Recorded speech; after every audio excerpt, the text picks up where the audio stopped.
UK politicians have relished in the Brexit discussion with comments like this. The offer of the election today is a bit like the offer of an apple to Snow White and the Wicked Queen. What he's offering is not an apple or even an election, but the poison of a no deal. The public, well, they haven't had much of a say after waiting more than 3 years and not much to show for it. Perhaps maybe people now are more knowledgeable about what would happen if Brexit actually did happen. Since Brexit, we've been through 3 prime ministers, various Brexit ministers, and no one seems to know what they're doing. People living in the UK could soon get a chance to influence where Brexit goes from here.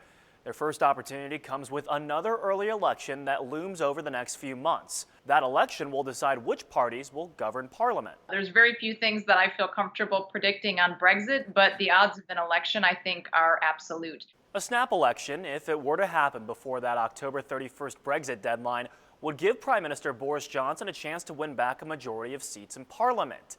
If he wins, there's an increased chance the UK will leave the EU without a withdrawal agreement. However, if you have elections after an extension, for example, and you get an opposition government, either led by Labour or some coalition of current opposition parties, it is possible that they could look at holding a second referendum on this. A second referendum would give the public a chance to tell Parliament where to go from here. But as with most things involving Brexit, it may not be straightforward. It's unclear if voters will be given a chance to decide whether to remain in the EU or stay. The public could, in theory, only be asked if it prefers to leave the EU with an agreement or without one. Leave, obviously, would be an option. There had been discussion in the past about whether the deal negotiated by Theresa May was put on the ballot as a possibility.